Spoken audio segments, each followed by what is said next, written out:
right, Joe Ferrara. Hey, thanks again for doing this. Appreciate your time. I appreciate being asked.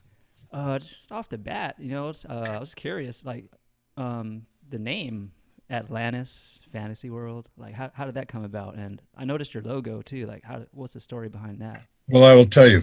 Um, Back in 1976, when we started the business, before computers, before social media and cell phone and all that, the way that most people found you when they came to town was the yellow pages. So it was important to be listed in the yellow pages easily. And the only other store in town at that time that was selling comics at all was a record store. And they had five owners. One of them was big into comics. And so they had a few little comics, not a lot, but a few. So they were called Cymbeline Records, Cymbaline, Cymbeline. And so we knew that it was going to be very important to be listed in the phone book before them, and the name had to start with an A or a B. And so when we got to Atlantis, the idea of Atlantis was always mystical. Some treatments of Atlantis had an ancient civilization based on a lot of magic. Others saw it as a futuristic, scientific, technological community. So the legends of Atlantis were varied. And so I liked the idea of Atlantis. It started with an A and it was not specific to one thing. It left open a lot of possibilities. And Fantasy World, I didn't want to call it Joe's Comics or Starbase 22 or something like that because Star Trek was popular at the time, but I knew that that would fade and we wanted something that would be timeless. And Fantasy World kind of had a lot of connotations, just like Atlantis did. So the words Atlantis Fantasy World conjured up a heck of a lot of variety in the idea of what you might find in our store. As far as the logo, the guy holding the planet, who is our logo, is the character is basically a composite. He's half of a Conan type savage character and half of a futuristic kind of a spaceman guy. And again, the two worlds, the magical, the mystical, the science fiction, the fantasy, all of that. So the logo represents the same idea of a connotation of an open-minded idea toward the store. And the artist that we hired was Neil Adams. Back in 76, he was the hot guy, and he was my favorite because he drew anatomy so accurately and so well, and very dynamic artist. And so at the time, it took a whole week's worth of income to pay his salary, but it was worth it because that logo has stood the test of time ever since. And that's how we got the name, and that's how we got the logo. Yeah, that's a great choice. I mean, Atlantis has a lot of mysterious, Yes, context behind it too. So that was the point. Hmm. nice. That fits really well.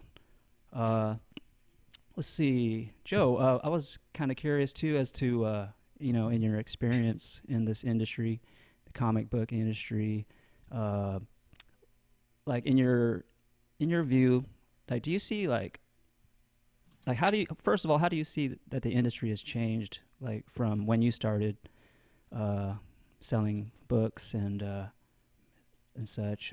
Like how do you Sure. like throughout the years like what are some of the significant changes you've noticed like? Well, when I started selling comics, they were 30 cents each, the price. Let's start with the price.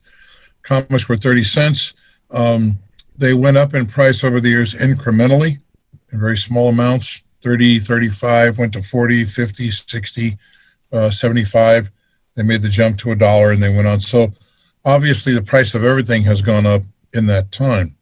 But in addition to the price, when I started out, the way comics were sold to the public was basically in what they called newsstand distribution. It was primarily you went to the supermarket, you went to the drugstore, they might have had some at the liquor store or the cigar store, in the spinner racks at 7-Eleven, that kind of thing. There were very, very few comic book stores that sold only comics when I started.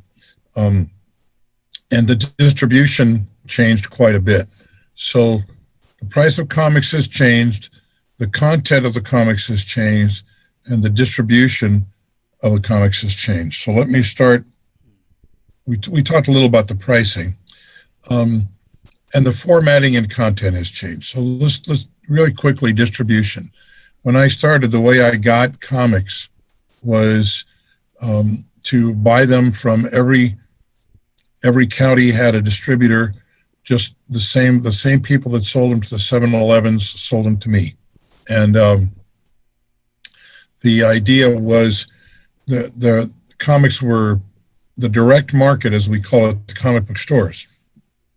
They started getting comics shipped in directly to us. We were able to, a gentleman named Phil Suling started the first direct to comic shops, the direct market wholesaling. At that time, comics were only printed in Sparta, Illinois. They did not have printing presses all over. And there was a limited amount of time on the printing press. So Marvel and DC only had so many titles they could print. And Archie had only so many titles because it took time on the printing press. And they were all printed in Sparta, Illinois. So Phil Suling opened an office in Sparta, Illinois. And the comics were then shipped directly from Sparta to comic book stores. We had to order from him in advance. We had to pay in advance, 2 months. I always had 2 months worth of order forms. So when I got the order from Seagate Comics, I filled out the order form, sent in the order with a check for the amount of money. And then those comics would come straight to my door by UPS from Sparta, Illinois. And that was the beginning of what we call the direct market. And we got the books at a slightly little better discount than buying them from the local guy. And we got them a week earlier. We got them faster. We made a little bit more money. The only difference was we couldn't return any unsold books. We had to keep them, which for a comic store in those days, that was great because those then became back issues. So over time, more distributors and more people did what Phil Suling did. They went to the publishers directly and said, we want to distribute the books for you. Pacific Comics came up. A lot of other, I don't want to name them all, but basically there became an association of independent comic book distributors. There was at least 13 or so at the time, at one time. And what happened was after all the distributor wars, they called them, every distributor bought from the publishers and then decided how much discount they could give to shops like me. And what happened, the number 3 distributor was called Heroes World, and Marvel Comics decided at one point that they could self-distribute and make more money. So Marvel pulled all of their comics from the other distributors. Nobody else could wholesale to me. If I wanted to sell Marvel, I had to go to Heroes World that Marvel owned, and I had to buy my comics directly from them. So that put a few distributors out of business because without Marvel, they could not survive. That almost immediately, the response to that by DC Comics, they signed a brokerage agreement with Diamond. And Diamond did not become a distributor, they became the broker. They handled the distribution. They didn't buy the product from DC. They just moved the product, collected the money, did all that good stuff. So now DC pulled their product from every other distributor, and you could only get DC Comics from Diamond. So all the other distributors went away except for Capital. So what you were left with was Heroes World with Marvel, DC was with Diamond, and then Capital tried to sustain themselves with just independent publishers and small press comics like Turtles and things like that. And that didn't work. They couldn't make it. So eventually Capital City closed, which left Diamond and Heroes World. And then the Marvel experiment failed. Heroes World didn't succeed. And eventually Marvel Comics ended up being distributed once again by Diamond. And that's currently the situation. Just recently, DC Comics, which was owned by Warner, was acquired by AT&T. They decided that they wanted to change the system again. And so currently, all DC Comics are coming from Lunar Distribution, which is an extension of Discount Comics, or an online retailer. And so what we have now is all DCs have to come from Lunar. Every store has to order from them for the comic books. And the graphic novels you can get from Lunar or from Random House. And then all the other comics are distributed by Diamond. So that's how the comics have come to us. That's been a massive change over the years. You asked me what has changed in the comics. To the end user, like someone like yourself who's just walking into a comic store, you guys don't really care how I get my books. You just want to know that every Wednesday when you walk in, you're going to be able to get the new comics. And it's up to us. It's my job to make sure that I continue to do what I need to get those books into my store. And that's been a challenge over the years. So over 44 years that we've been in business, next month it'll be 44 years, there have been a number of changes, and I only hit on just a few of them in terms of distribution. Now, in terms of comics themselves, the content has exploded. When I started, there were very few independent comics. There was a handful. And now a comic book or a graphic novel is a medium. You have no idea what story is going to be in there. Back in the 70s, you could pretty much guess it was either going to be a superhero book, or it was going to be funny animals, or it was going to be a war book. There wasn't as much diversity. There wasn't as much slice of life, things of that sort. So the content has exploded. It's just amazing. That's been a massive change since I started over the years as to the kinds of stories that are being told now with comics. Like Congressman John Lewis was on the March to Selma with Martin Luther King, and he was able to tell that story over a series of 3 graphic novels. You never would have seen that kind of a story in the old days. There wasn't a market for it. So content has changed. And then since I mentioned the graphic novels, the other thing that's really changed is what we call graphic novels. Basically, when I started, I sold new comics. There were only a few of them each week. And then I sold back issues. And most comic stores made their way by selling old back issue comics at collector's prices. The new comics would get people in the door, and then the old comics would be the collectors that they would buy on the way out the door and stuff like that. So, but what was happening was we were making, for example, if you, let's say you bought from me a #1 Guardians of the Galaxy at cover price, $2.99, whatever, and then all of a sudden the movie came out 5 years, 10 years later, and now there's a big demand for that #1 comic. So if I have any of those, I could sell them at much more than the original price of $2 or $3.99. Well, Marvel does not get any of that money on my secondary sale. They only made money the first time, and they started to say, well, wait a minute, I've got the license, I own this, I should be making some money on this. That's Trisha, my manager. Hi, Trish. There you go. So what they ended up doing, the publishers decided that they would change their formatting so that they could get more money out of the secondary sales. So, for example, when you see a comic today, it's usually part of a stretch of a story. 4 issues tell one story, 4, 6, 8, 10, 12. Sometimes they tell it over 22 issues or 24 issues. And their publishing plan is we sell the comic and then we put the comics together in a graphic novel.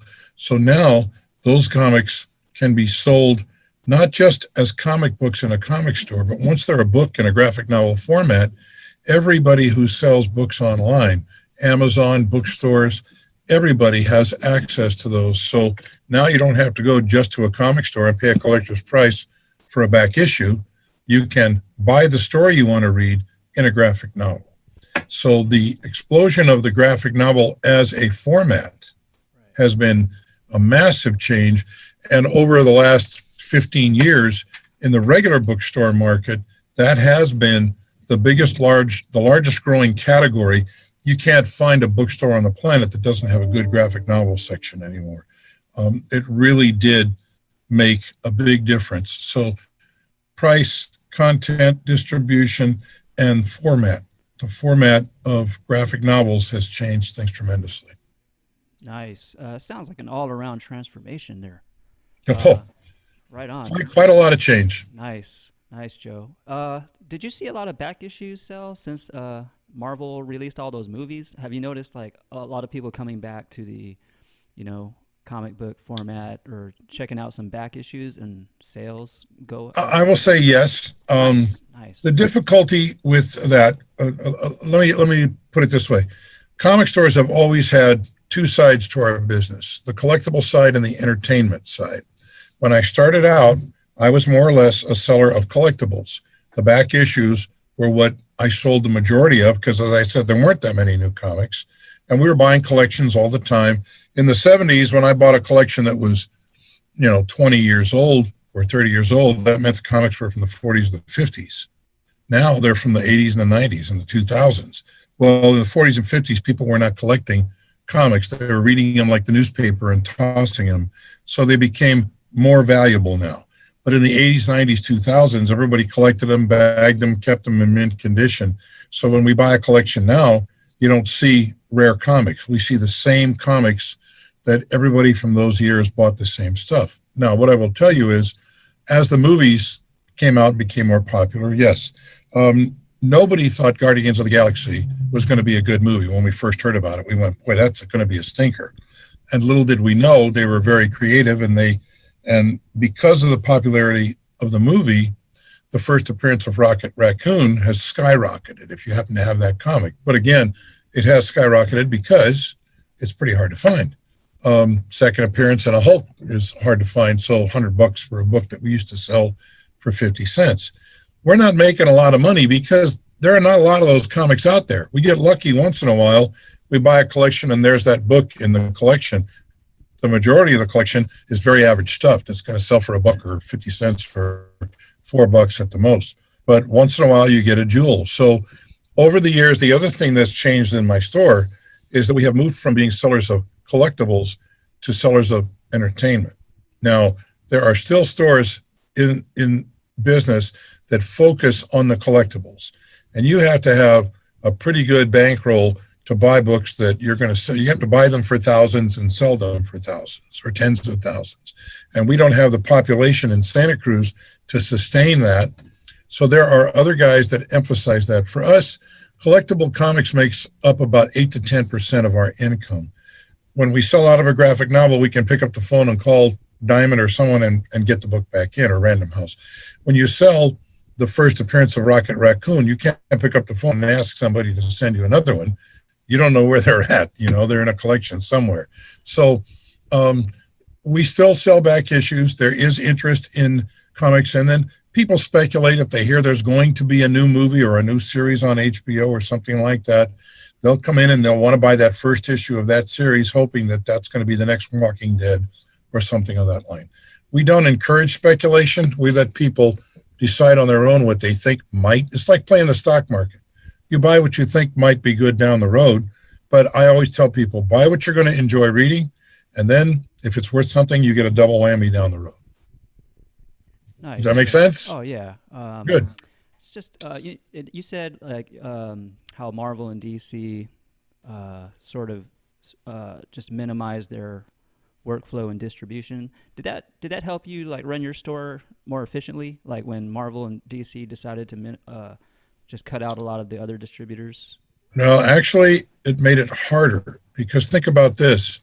If I had to order Marvel comics from Heroes World, they had their own catalog. So I had to go through that catalog. And then if DC was with Diamond, I had to go through that catalog. And at the same time that Capital City was still around, we wanted them to still be here to give us more choices. So there were a few years there where I was filling out 3 order forms every month. It's right now it's difficult because we have to deal with Lunar on a different basis than we do with Diamond. We have different means of ordering and stuff. It's where a lot of stores are doing a lot more man hours because the software that we were running to manage everything does not apply now to those DC comics. And I literally have gone back to a system where I use a binder. Look at this thing. This is actually the old way of doing things where we actually have sheets with a title and who gets the title, and how many we need, and if somebody's adding or dropping it, it's not computerized anymore. Part of it is until they catch up with new software.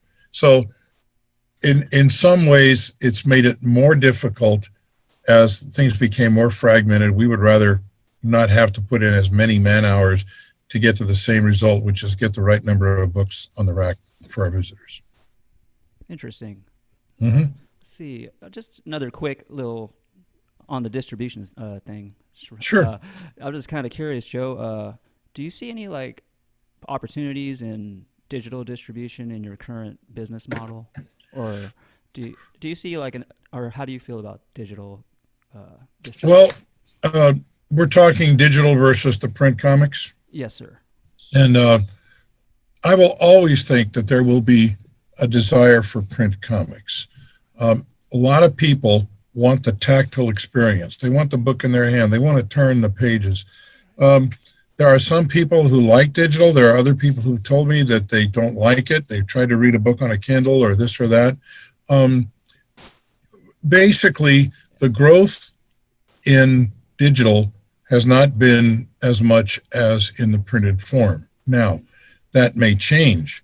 There are always people who are going to prefer, I think the comparison I would make is taxis and Uber. Younger folks call an Uber and older folks call a taxi. And that's just the way it is. Now, as far as digital, there are always going to be younger folks who don't want to be carrying books. They don't want to carry. They want everything in their hand, in their phone, with quick and easy access. And they don't care about the collectability because they want to read the books. People that care about collecting comics will definitely want to have the books in their hands. And I think there's going to be room for both. There may come a time when the publishers decide that printing an actual hardcover book, a hard copy book, is going to be more expensive than getting the same number of people to read it digitally as the youth takes over.